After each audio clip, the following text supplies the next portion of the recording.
This lesson is on exponential function basics. By the end of this lesson, you should be able to graph exponential functions, understand how the different parts of the function affect the graph. Exponential functions, those whose exponents are variable, are extremely important in mathematics and science and engineering. So let's review many of the basic components of their graphs and behaviors. You need your calculator, so go ahead and grab it. Basic exponential functions, y equals b raised to the x power, and your b stands for your base. Your base must be greater than 0 and cannot equal 1. All exponentials have a horizontal asymptote, and that is very, very important, so make sure you highlight that. An asymptote is a line the graph approaches and does not cross. So let's consider the function y equals 2 to the x. We need to fill in the table and then graph it, and then write the equation of the asymptote. So grab your calculator. So go ahead and get a graph. Type in 2 raised to the x power. You're using your caret button. And hit enter. Notice this exponential is in quadrants 1. Right here is quadrant 1. This is quadrant 2. So this exponential is in quadrant 1 and 2. This is quadrant 3. This is quadrant 4. This exponential graph will never go into quadrants 3 and 4. You'll notice that it flattens out along the x-axis here. The x-axis is your asymptote. So this graph will never come into quadrant 3. So the horizontal asymptote is the x-axis, or y equals 0. So let's fill in our table and graph.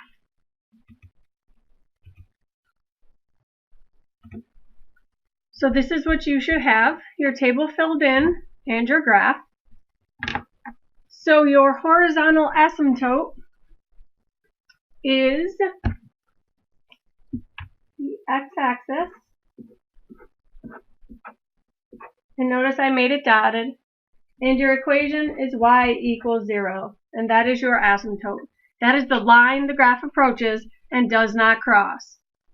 So why don't you pause the video and go and try exercise 2. It's exactly like exercise 1, except a different graph. So this is what you should have on your paper. You'll notice that the x-axis is your horizontal asymptote. So your equation is y equals 0. You'll also notice, if you compare the two graphs, that the second graph is a reflection in the y-axis of y equals 2 to the x. So we took y equals 2 to the x, exercise 1, we reflected it over the y-axis, and we get our graph of 1/2 to the x. So if the base is fractional, then we notice it's a reflection in the y-axis. So exercise 3 talks about the domain and the range of exercise 1 and 2. So I'm going to look at my calculator. I notice that it seems to, and I'm going to change these to 1,000 just to see if you see any different.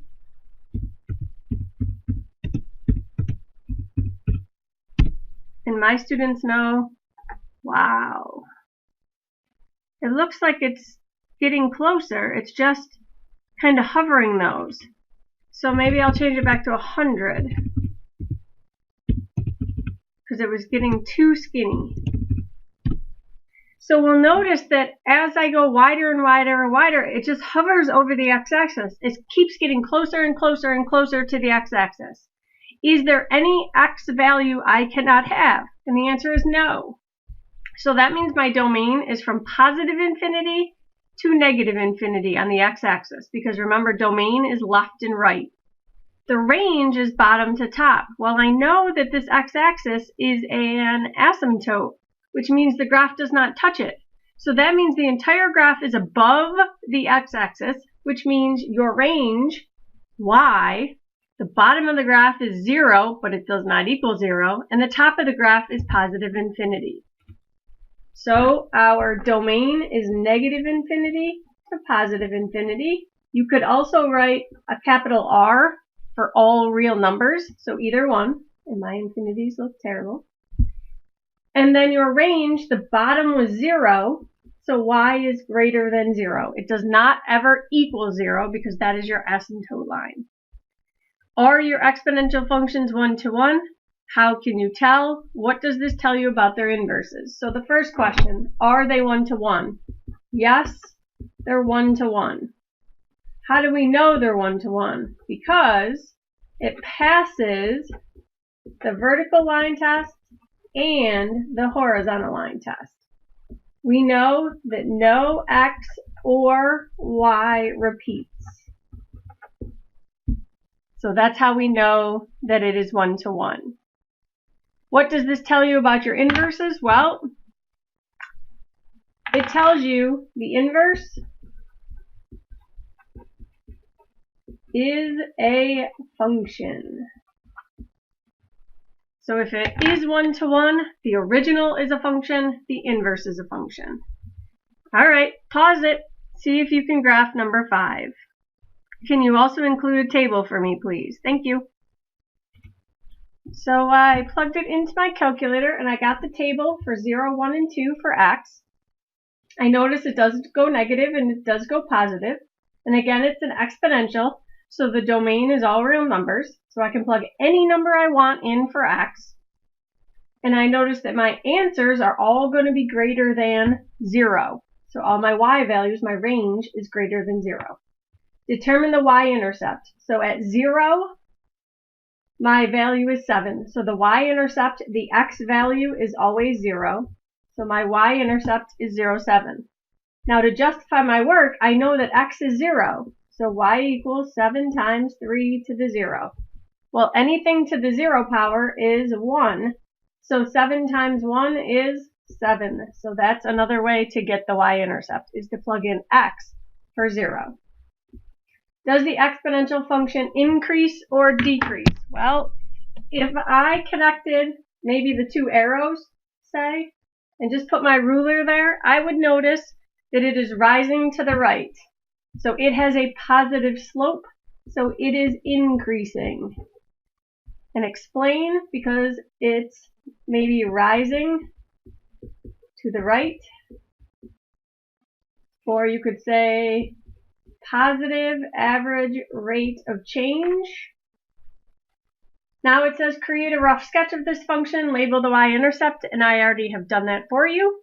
Something I want you to notice, kind of previewing our next lesson when we have to write these equations.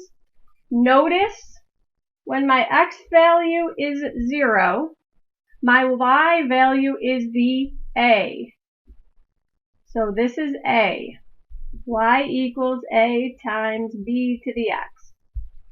So my a value, my stretch or compress, is always the y-intercept when I don't have a shift up or down, okay? So we're going to do a shift up or down. We're not going to have to write these kinds of equations. Only this standard kind, a times b to the x. Now, how do I get the b value? Well, what do I do to 7 to make 21? Multiply by 3. What do I do to 21 to make 63? Multiply by 3. So this change is my b value. All right? So that's how you're going to, in the next lesson, write your equations. All right, let's look at one more exercise. And again, pause the video, plug it in the calculator, get a table, and then answer the questions. So hopefully you got the same table as I did, and you sketched your graph. How does this function's graph compare to that of y equals 1/3 x? So if you put those both in your calculator, you can see that they are the same graph, except the +4 one is up 4. So see how this has a y-intercept of 0, 1, and this one has a y-intercept of 0, 5. So all it did, the only difference between these two equations is this +4 on the end, and that means I shifted the graph up 4. So What does adding 4 do to the graph's function? The function's graph moved it up 4. Determine the graph's y-intercept algebraically. So again, the y-intercept, we know x equals 0. So y equals 1/3 to the 0 plus 4. Well, anything to the 0 is 1. So 4 plus 1 is 5. So we know our y-intercept is 0, 5. We graphed it, and notice I drew in a pink line. That shift up or down is your y-intercept. Your asymptote line.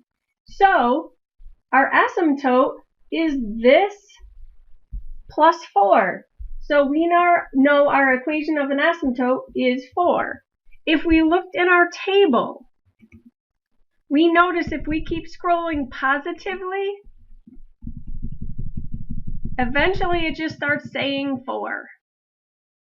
That means we're getting really, really close to 4. We have to know that we don't ever equal 4 because this is an exponential equation. The calculator just can't calculate these values because 1/3 to the 66th power is so close to 4 that the calculator has rounded it.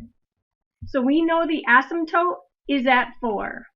Good luck with this. If you have any questions, please ask in class.